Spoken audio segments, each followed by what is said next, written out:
where's this song coming from? Why is this here?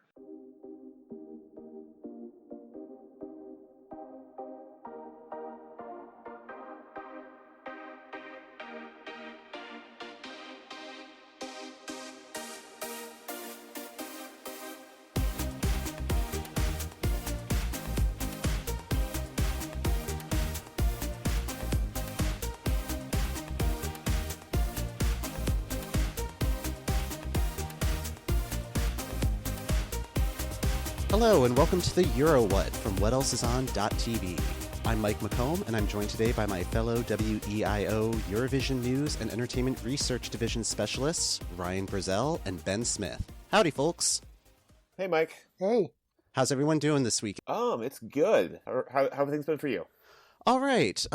Yeah, there's a plague going around Chicago, and it was my turn to experience it. So hopefully it won't be too obvious in my voice this week. So I'm dealing with a little bit of a frog in my throat this week, too, but that's mostly just from yelling excitedly when we got correct answers at a puzzle competition. Awesome. Ryan, how are things going with you? Things are great. I am so excited that Eurovision is starting. I just had dinner with a friend and spent, I think, about half of that time talking about how excited I was. And they were very indulgent in letting me do so. So, yay, Eurovision! Yay! Awesome. Which is great because I think we actually have like a listener question now. We do, in fact. So this is a question that I feel like we probably all answer a lot as we talk to our American friends who have no idea what the Eurovision Song Contest is, right? And that is what counts as Europe for the purposes of the Eurovision Song Contest. So I thought that this might be something that would be good to explain to our listeners. So the Eurovision Song Contest, in order to participate, you have to be a member of the European Broadcasting Union, which is like Europe Plus, right? It's Europe and a bunch of other countries, right? That includes Azerbaijan. It includes a lot of North African countries. Morocco competed once a long time ago. I feel like Egypt might be part of that. So there's a lot of countries that are not, when we think of Europe, there are countries outside of that that actually can compete in the contest. The most egregious one, I feel like, is Australia. Mm-hmm. That's been sort of like a weird case where it's like they've let the kind of weird stalkery fan join the show now. Exactly. And so the idea is that for the purposes of the Eurovision Song Contest, Europe is not just like geographical Europe. It's countries who are members of the European Broadcasting Union. That includes Australia, I think. Did they basically pay a bunch of money to become an EBU member, or did they just pay a bunch of money to get into Eurovision? I'm not. I think that they're like a junior member of the EBU, Okay, so I think it's some sort of special agreement where they give a certain amount of money and they get to do Eurovision. So basically, what the second thing you said, but also kind of the first thing. Yeah, I know that the EBU has different levels of membership, where there's like an associate membership, and if you're syndicating content from EBU members, sort of like the way that PBS will syndicate BBC dramas on like Masterpiece Theater or something, like the US has one level of EBU membership, not the level that would allow the US to compete in Eurovision, God forbid, but yeah, like it's still technically an EBU membership. Right. So as we talk about the Eurovision Song Contest and countries that are competing, just because a country is not European does not mean it cannot compete, right? Countries that are outside of geographical Europe, Turkey is one of those, which I wish they would come back, but probably not anytime soon. Israel, exactly. Israel continues to be a member of the EBU, which means that they get to be at Eurovision every year. Did I hear recently that Kazakhstan is trying to gain entry into the EBU as well? There are always like a few that get tossed around of it's either countries that have been part of the EBU and are no longer just because of money reasons, because it's not financially prudent for them to be part of the contest. And I think that is one of the countries that always pops up. The other ones are things like Liechtenstein and Andorra, where these are small principalities that have at one point or another participated and in some cases won, but now just the cost of being part of the EBU is just not in their budget. And I think like things like Morocco also get pitched every year as, oh, they might join this year, this might be the year. Right. So that in general, Europe for the purposes of Eurovision is not geographical Europe. It is that and then a bunch of other usually geographically contiguous countries and then Australia. I like the description of it as Europe Plus, like it's a cable plan. Yeah. Pretty much. Yeah, the way that I always think about it is like how Detroit can get Canadian TV stations and like Windsor, Ontario can get American TV stations. There's just that kind of like overflow area that kind of stretches beyond borders, which I think is part of the Eurovision mission. So That's right. Thank you for that question, Ryan. Catching up with what's been happening since our last episode, there's been a lot of movement in the various selection processes, and we thought we'd kind of do a rundown of what's been happening in the last week or so. By the way, most of these processes are streamable if you want to watch them. We'll have the full listing on Eurovision.whatelsison.tv. So feel free to tune in if you're free on Saturday afternoons. There's a lot to watch if you're really into the competition aspect of the Eurovision experience. And like the nice thing about the selection process is that it happens at like 2 p.m. in the afternoon, Eastern Standard Time. You can watch this and then go about the rest of your life. Yes, it should not interfere. Like if you're into football or baseball or like any other sport, it's just the same sort of time commitment. You don't have to give up your Saturday night, which is great. Yeah, you don't have to give up your Saturday night. You can fold your laundry while you're doing it. Mm-hmm. And the vast majority of these processes are going to be something you can keep one ear on while you do something else. Main news item that has come from like the official Eurovision bigwigs is the announcement of who will be hosting the main event in May. This year, they're making a big deal because it's the first time that 4 women will be hosting the competition. Those women are Filomena Cautela, Silvia Alberto, Daniela Rua, and Caterina Furtado. The name that's probably the most familiar to an American audience would be Daniela Rua. She is on NCIS Los Angeles, a show I've never seen. I don't know. Has anybody else on the panel watched that? It's on CBS, which means it's run for 12 seasons and is great for leaving on while your cat is there.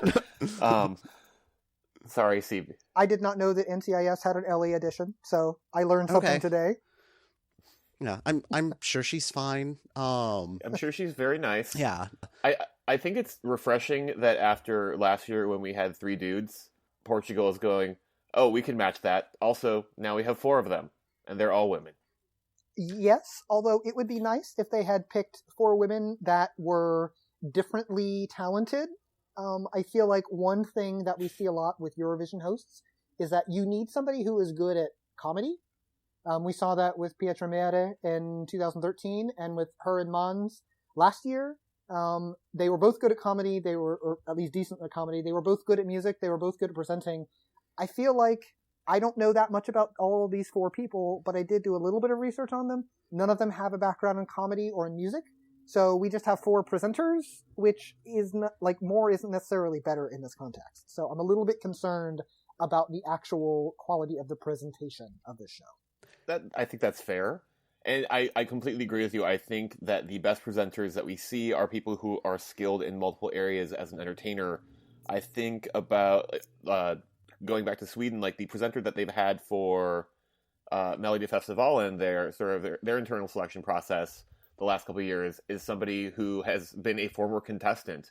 The skill set you need to have as a Eurovision performer translates nicely to presenting your national final or even your Eurovision Song Contest, because you at least understand the beats of comedy and why things are funny. You're able to present and be clear, and you're able to understand the music side of it. Well, it's very similar to like the award. It's awards season here in the United States, right? And Neil Patrick Harris has done a great job of hosting the Tonys. Hugh Jackman as well was a great presenter because he could do all of those things, right? So it's that same kind of skill set that you need for an award show is very similar to the skill set you need for Eurovision. And I don't, at least on paper, I'm not seeing that any of these 4 people have it individually, and I'm not seeing that they have it collectively either. I mean, on the plus side, with 4 hosts instead of 3, they will now have one person who can handle sort of the music side of things, a second person who can handle the comedy. They can just figure out which of you is funniest. You're the comedy person now. We can have one person whose job it is to read the votes, and we have a 4th person, so that person can just be the designated person who has to speak all the French stuff. Yeah, like 4 people, I'm not sure what like there's enough stuff to do. Like it's almost awkward enough when there's three. I was just about to say it's crowded enough when there's three. Why do you need a fourth person? I think we're going to be in for more really super awkward green room stuff, which is not necessarily a positive. Yeah. It's probably going to be a case of people being delegated to the green room or like remote segments like outside with the fans, and just like no, thank you. No. I like that we're so thrilled about interactions outside of the stadium. Like, we're just thrilled. I mean, on the other hand, like, that is one of the reasons I watch, is because there is a certain stiltedness to the presenters. But on the other hand, the solution to the sort of awkwardness is not, well, we'll just have more of them. I'm just waiting for like 3 years from now where they just keep upping like the hosting game, and it's just going to end up being like that Time magazine where it's like, you are the host, and there's just going to be like mirrors floating everywhere. So. 20 people forming a human pyramid as part of the opening number, and they're all hosting. Oh man. We should put a copyright on that now, just so that when that does happen, we can be like, hey, we called this. So. Yep. You owe us money, European Broadcasting Union. Yeah, dear European Broadcasting Union, please give us money. Yeah. We also have a bunch of selection updates that are happening. A bunch of countries are just kind of moving along in their process, either announcing who their acts are, or releasing songs, or even actually beginning their telecasts. First up on our list is Lithuania. Ryan, do you want to take that? Sure. So Lithuania is doing a multi-stage process, very similar to sort of Sweden's Melodifestivalen model, where between now and March 10th, is that the final? I forget when the final is now. March question mark. March question mark. Yeah, March something. March 3rd. Each week they will take a group of songs and they will narrow that down. There will be sort of a winner of each heat, and then a number of other songs that move on to the next round. And so you're starting, I think Heat 1 had like 13 songs, and so they now have like 6 or 7 songs. So they're not winnowing very quickly, is the point. Yes, they have 6 out of the 13 proceed to the next round. So the last round is going to, anyway. They have a lot of songs, is my point. And Lithuania is not a country that is necessarily known for the quality of their songs. This past year in particular, I think their song was by a group called Fuse Mark. I really enjoyed the song in some ways, and I still listen to it occasionally, but it was weird even by Eurovision standards, and Europe didn't really warm up to it very quickly. So Lithuania has not. Do either of you remember if they've had really any success in the past like 5 years?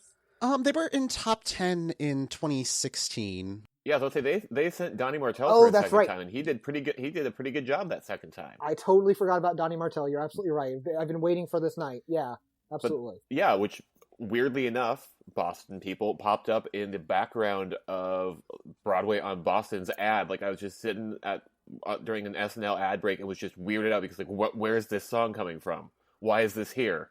So anyway, Lithuania just finished their first heat last weekend, and so they are down. They narrowed from 13 to 6 songs in that heat. There's not a lot to really talk about specifically from that. There was one entry, the entry that won the heat. It's called When We're Old, and it reminded me visually a lot of Denmark's winning entry from 2013, Only Teardrops. And so that it did. It had a woman with long hair and a long flowing dress, barefoot, sitting on the stage, which was sort of the entry visual for Denmark in 2013. So we'll see that a lot of songs will try to copy what previous winners have done. The winner of Heat 1 from Lithuania definitely is hearkening back to that. Some of the other songs were really, really bad. I'm not going to get into details on how or why they were bad or even which ones were bad. I will leave that to you to determine for yourselves. One thing that I really appreciate about this part of the process, because so many countries have these selection processes, and even those of us who really care about Eurovision cannot keep up with all of them. If you are at all interested in keeping up with what countries are doing that is not just the song that they send to the grand final, there are always people on YouTube who create these like my top 13 or whatever, where all like there's 13 songs, so their top 13 are all of the songs. But what they'll do is they'll give you a 30-second clip from each one, so you can very quickly see in a given heat, is there a song that at all piques your interest that you might want to investigate further? So in 6 minutes, you can have a very quick recap of Lithuania's first heat. And so that's a really effective way of sort of following along with Lithuania's selection process, as well as some of the other ones, particularly the ones that come with, lots of songs like Melody Festivalen from Sweden. Right. So it sounds like with something like Lithuania, where at this point it's much more of a quantity experience than a quality experience, sticking to the 30-second clips might be best. Yes, I would agree with that. I don't know if you had any thoughts on that, Mike. Not really. Yeah, I mean, Lithuania, it's colloquially referred to as the marathon, and it really can feel like it sometimes. Like, I remember, I watched all of Heat 1. I have zero memories of Heat 1, except for one song where in my notes I put, I hate this, and that one finished in last place. So I'm at least having a mind meld with the Lithuanians. But yeah, so kind of the opposite of the quantity concern is Switzerland, which thankfully has only 6 songs competing in their national final. Ben, do you want to talk about that? Yes, I do. So with Switzerland, we have 6 songs competing on February 4th for them to figure out which one they're going to send. And with Switzerland, at least with the last few years in particular, all of their entries are perfectly nice. They're decent. Well, actually, decent. Oof. The fact that I'm backtracking on decent is not great news there. Let me put it this way. Switzerland's entries for the last few years to me have felt like the generic fill-in that a sitcom would use or like a Hallmark original movie would use because they can't afford the actual song. So like 2 years ago, we had Rika with some perfectly nice electro-pop song whose title is just flown from my brain. But just felt very kind of Churches light.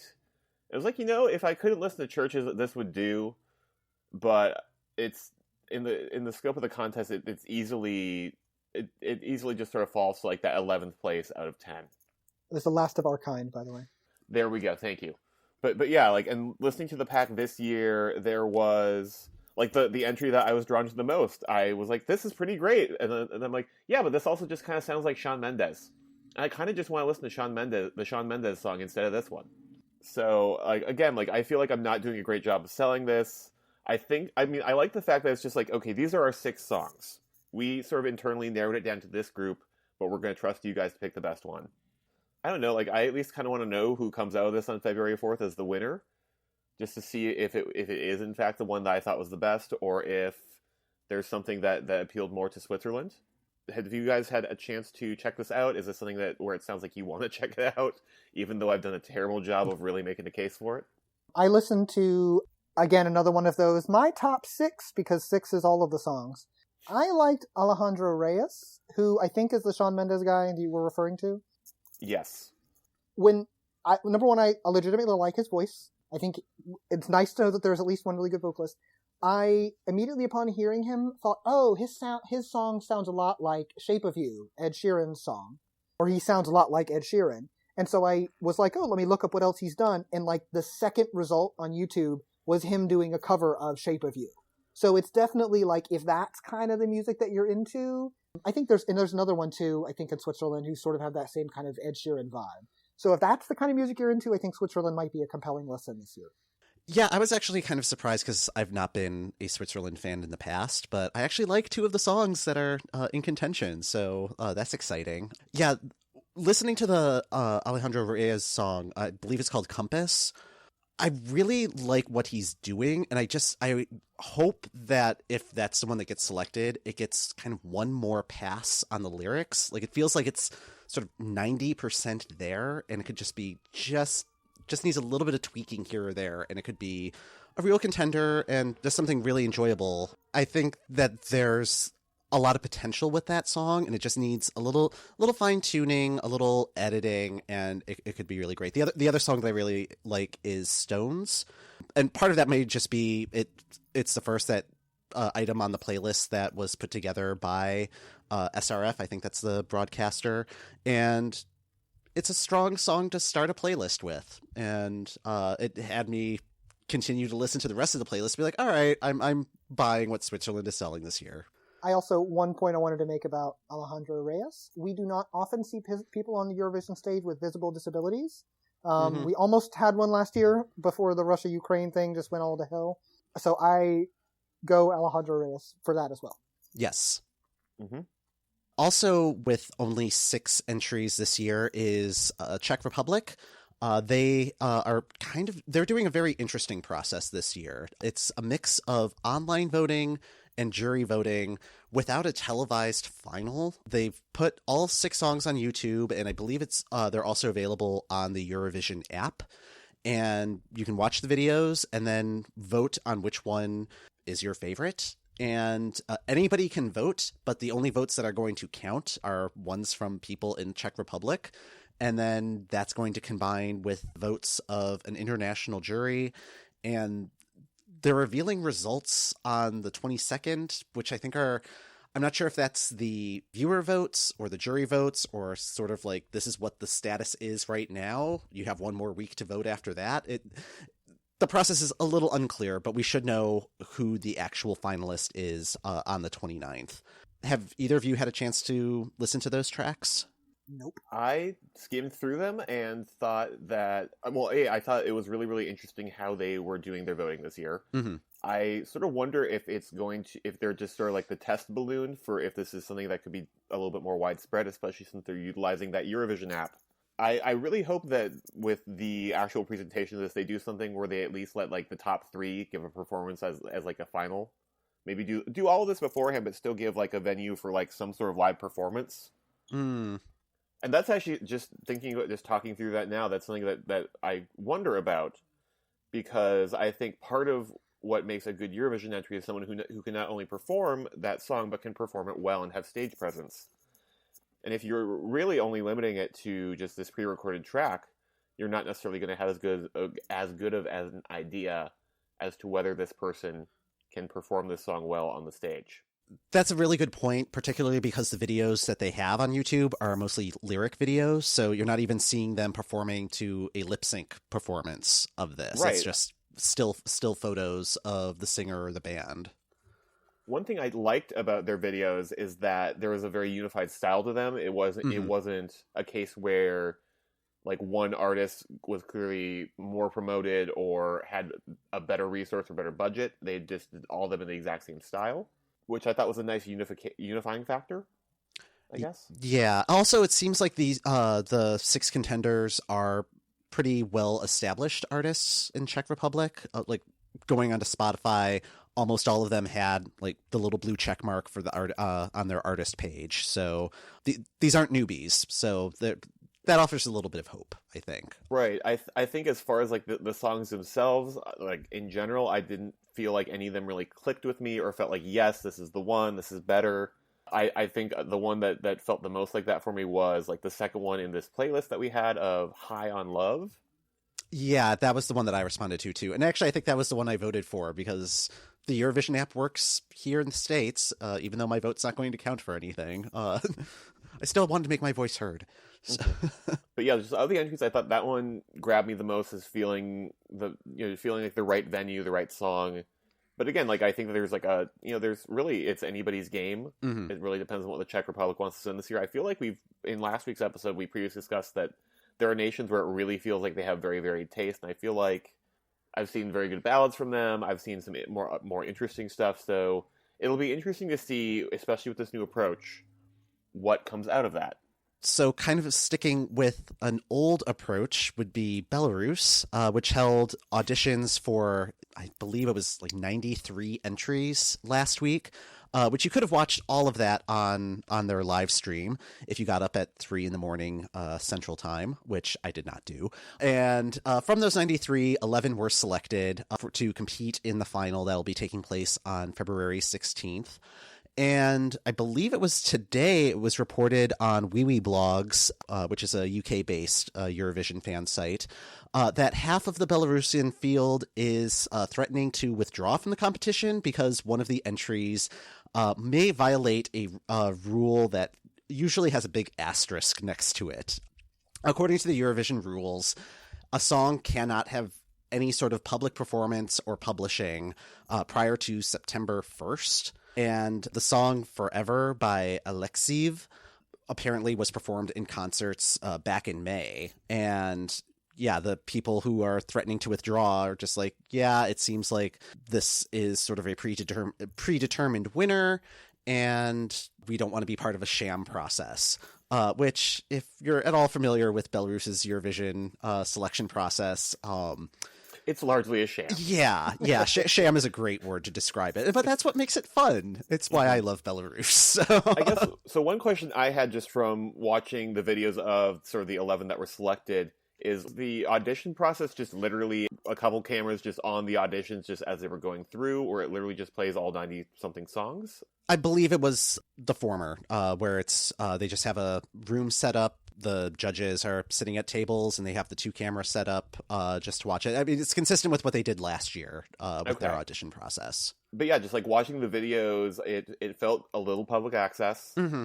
I think that was of the entries I watched. That was a playlist where I think whoever pulled the videos for YouTube had them in mono because like the sound was only coming in through one of my headphones. I had to check that my headphones weren't broken. Yeah, same here. Which really, different countries have different budgets. But yeah, like I felt like I was watching something I maybe wasn't supposed to be watching. I found this drama that we found out about today really, really interesting, and like. The song that Alexei song is like in the middle of the playlist we have, and like as I was sort of going through the entries before, I was like, okay, it must be the case that they're worried about this song. I was honestly expecting it to be way better, considering it raised that much of an issue. Like I don't understand why the other contestants are that concerned. Like of the entries, there was this electro duo Shuma that was like right at the end of the playlist that was way more intriguing to me as a Eurovision entry compared to a lot of the other stuff that is on their shortlist. Yeah, there's one entry, I don't recall which one offhand, where like the first 30 seconds is the woman sitting plaintively on a stool as a guy is like faffing about, and it's just like, yeah, you've got 3 minutes. You need to move this along, honey. So. Oh yeah. No, I was watching that video going, is this one like a 4-minute video and this is just set up? No, that's part of the song, and like a large portion of it is really faffing about is the best description of what happens. Where it's like, she's sitting there, a guy in a mask comes in and takes off his blazer and puts it around her, and then the song still doesn't begin for like another 15 seconds. Yeah, I'm sure that one is probably going to end up in top 3 in the final. That's my wager right now. So. Well, Belarus does have a track record of putting not necessarily the best songs onto the Eurovision stage. True.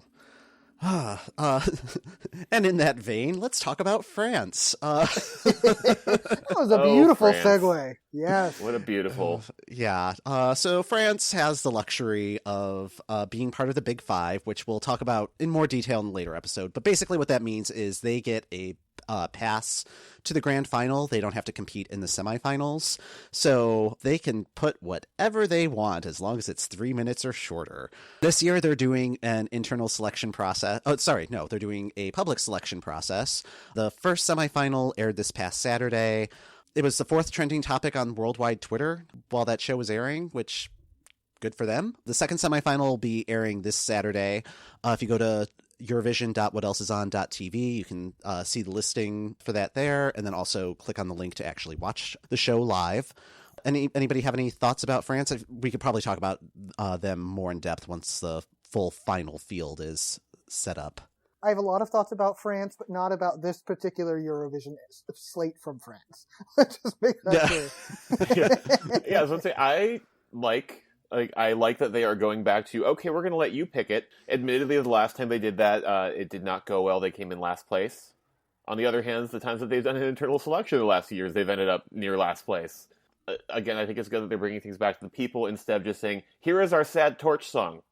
The last 2 years, I think they've done a really good job of making strong choices that have a relevant pop sensibility. Yes. Where they run into trouble is they have like a 4.5-minute song and then they have to like constrain it to 3 minutes. And French is not a language that you can constrain. So like there's no time for the singers to breathe in delivering the songs. So I like that they're changing up the process so that they're guaranteeing themselves 3-minute songs, but it feels like they're not sticking to the courage of their convictions. But we'll see. Perhaps the second semifinal will have a revelation that'll be like, this is amazing. I hope this wins. So yeah, if nothing else, they're setting themselves up for success instead of starting with a 4-minute song and trying to cut it down to 3 minutes. Right. I think for me, the biggest problem with France in the Eurovision Song Contest the last few years is that it's like they have some compulsion to make the Frenchiest French thing that ever did French, right? Like last year it was our visual component has to be entirely made up of the Eiffel Tower over and over and over and over. And a couple of years ago it was that revolution, like French Revolution, like visuals with the drummers, like cascading behind the lead singer. Like they cannot get away from this. Like we must be as French as possible, which of course that's France. That is what they do, right? They have like people with swords that defend the French language. Like of course that's what they're going to do.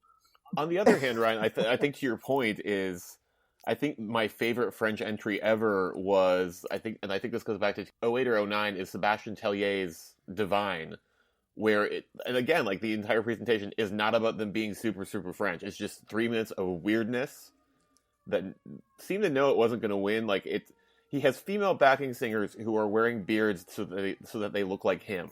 Was that the one? He rolls in a golf cart. Yes, I was just going to ask. Was that the one where he like drove in a little tiny car? Yes, he drives in a golf cart, and like there's a space helmet involved, and it's just lovely. My memory of that entry is not actually a golf cart; it's like a Barbie convertible. I understand that is not exactly what happened, but that is my memory of it, which I think explains a lot about how France works. Mm-hmm. But like, if nothing else, it was some very memorable visuals without completely leaning on the French national identity. Anyways, that's France. Also happening today, Norway announced acts and songs for their Melody Grand Prix. Ben, Ryan, you both had a chance to really dive into the songs and the videos that were released. Do you want to talk about them? Yes. So I did a very bad job of trying to sell Switzerland. I do a very good job of selling any of the Nordic nations. Norway and Sweden tend to have some of the pop songwriting powerhouses. And it was nice to see that on Norway's slate this year, which they have, I think, like 10 or 11 tracks they're going to be vying for the public's votes later in March. It looks like March 10, just sort of getting it right down to the deadline. Among the pack this year, we have Alexander Rybak, who represented them in 2009 and had, prior to the complete switch-up of scoring a few years ago, the highest ever points total. We have Stella Mwangi, who I thought was like a really great follow-up after Alexander Rybak and was resoundingly proven to not be a thing that Europe was ready for. And then Alexander Wallman, who was part of the duo Joust last year, that I thought deserved to place a little bit better than it did. Just looking over the slate this year, the thing I like about it is just the variety that there is. There's a lot of different sounds represented. There's a lot of different music represented. Ryan, before I dig into some of my favorites, what did you like from this slate? I need for every single person who is listening to this podcast, which might be like 3 of you, but still, I need everyone to go and do a YouTube search for Alexander Rybak, R-Y-B-A-K. His song is called That's How You Write a Song. Like, this song is what the Eurovision Song Contest is about for me. I cannot tell whether I love it or I hate it. It is so bad. I don't know if it's just bad or if it's good. Like, I cannot figure out what I think about this song yet. I am so glad that he has entered in this year's contest. His previous song in 2009, right? Fairy Tale, as Ben mentioned, was incredibly high scoring. There was a moment after that he put out a whole album of songs that sounded exactly like Fairy Tale. This does not sound anything like that. Yeah, like I listened to it and maybe I need to just listen to it again and my brain will finally make up its mind about what it wants to do with it. But I'm just like, okay, but why is there a disco beat? That doesn't sound... Why is it not him playing his violin more? Admittedly, my first thought was, who included the interval act on this playlist? Because it is a song about writing a song. Yes. And can I quote you some actual lyrics as a way to maybe convince you to go listen to this? Oh, please do. These are actual lyrics. Step 1, believe in it and sing it all day long. Step 2, just roll with it. That's how you write a song.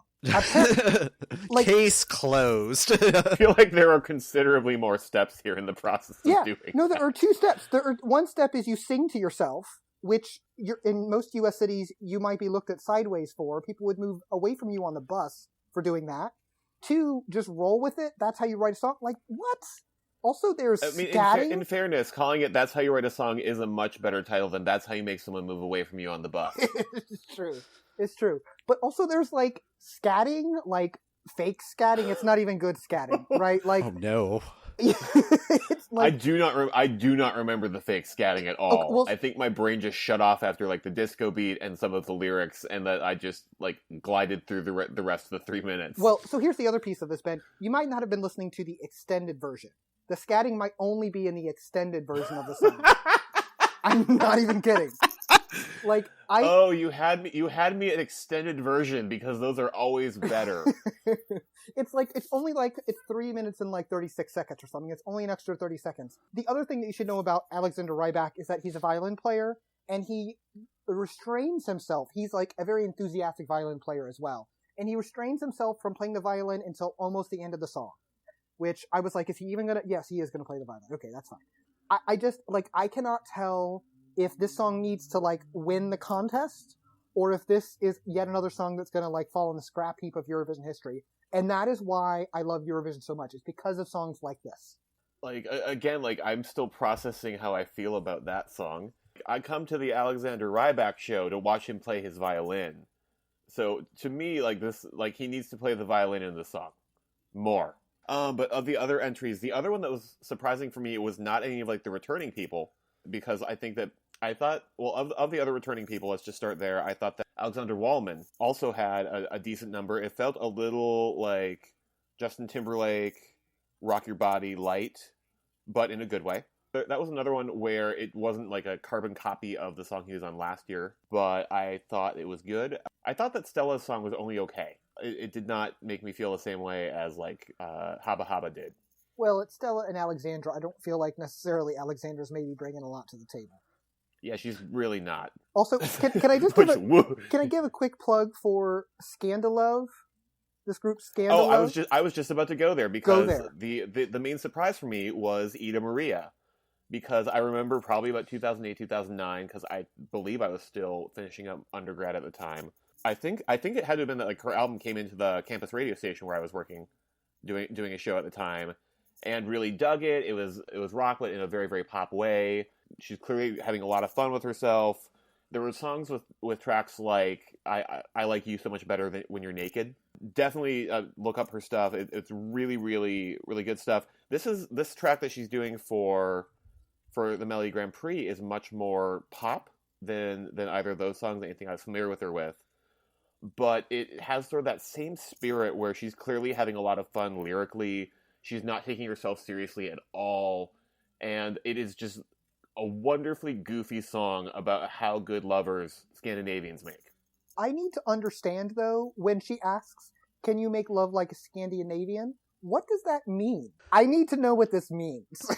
I'm sure there's a definition for it, because I learned at Eurovision last year that there's like the Scandinavian way of ordering beer is just to plan on double fisting so that you don't have to wait in line. So it's very efficient. But no, like, I just loved this track, and like really just the fact that I immediately imprinted on me means that it's too awesome to potentially win, I think. It feels like it has a very narrow audience because it is all about why you should love a Scandinavian. But there was like one other track that was like entirely Norwegian that I thought was very beautiful, felt kind of a Monsters and Many, which admittedly that's more of the Icelandics territory, so just let them do it. But like if I was the only person picking Norway's entry, I would pick Ida Maria like right away.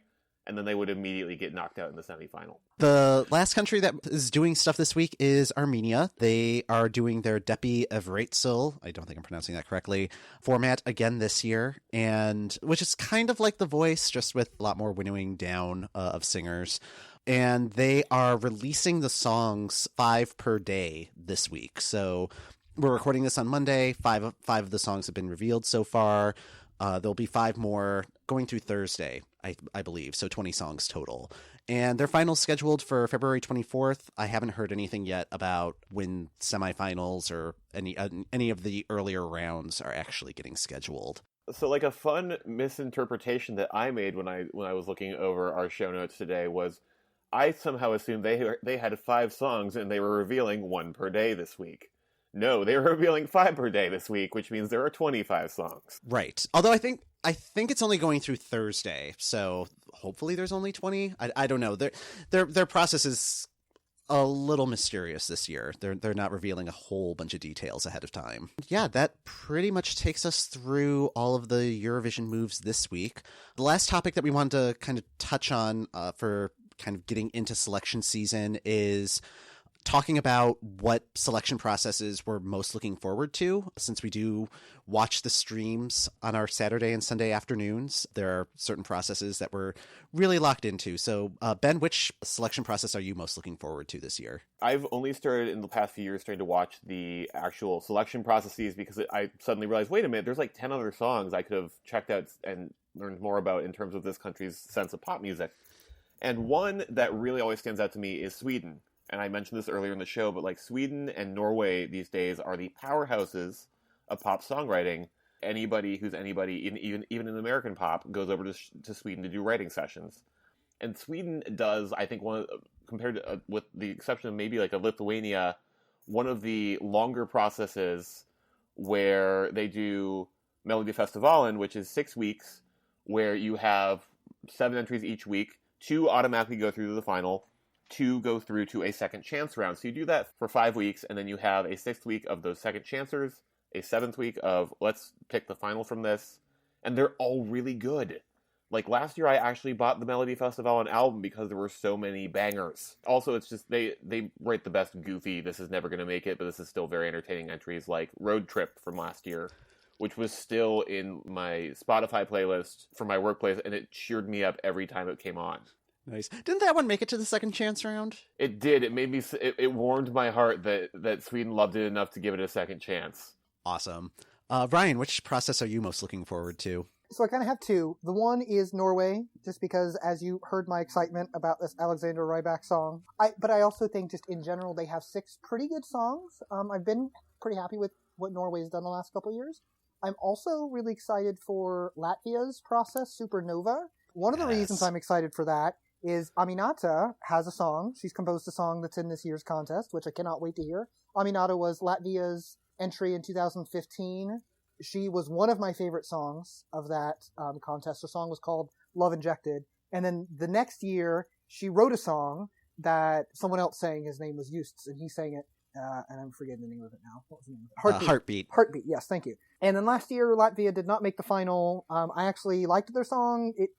I didn't make it for, I think, for several reasons. Anyway, so she is back in the selection process this year. So I'm very excited to keep an eye on Supernova from Latvia and on Norway's Melody Grand Prix.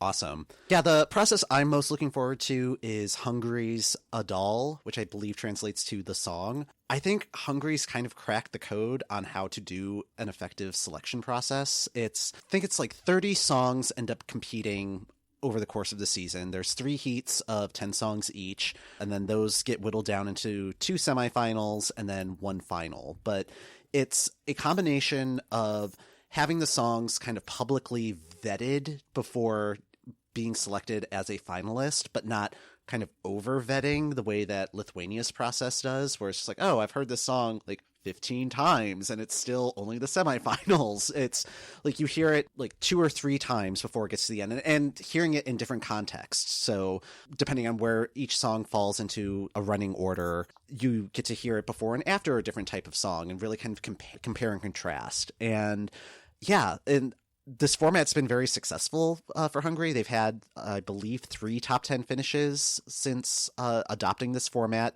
back in 2012, and they've made it to the final ever since they've started using this format. So, and that process, I believe, starts this Saturday. Really looking forward to that one getting off the ground. All right. Any final thoughts? I'd say if there are any other listener questions, since we got the one, and it's really great for helping orient things. For not helping orient something that we're very intimately familiar with a non-familiar American audience. Send them away. Absolutely. You can send those to us through our Facebook page or our Twitter, or comment on the post for this, or if you want to email it to us, esc@whatelseison.tv. Any other parting thoughts? Yay, Eurovision! Yay! Yes, the season is finally upon us. Excellent. That's going to do it for this episode of the EuroWhat. Thanks for listening. The EuroWhat Podcast is a production of whatelsison.tv. Our Eurovision News and Research Division specialists are Ryan Grizel, Mike McComb, and Ben Smith. Follow our coverage of the 2018 Eurovision Song Contest at our website, eurovision.whatelsison.tv. You can also catch us on social media at EuroWhat on Twitter, Facebook, and Instagram. If you'd like to contact us by email, we can be reached at esc@whatelsison.tv. We'd love to hear your questions and comments. You can subscribe to the EuroWhat on iTunes and Google Play. While you add the subscription, leave us a review and let us know how we're doing. We'll be back with more Eurovision updates next week.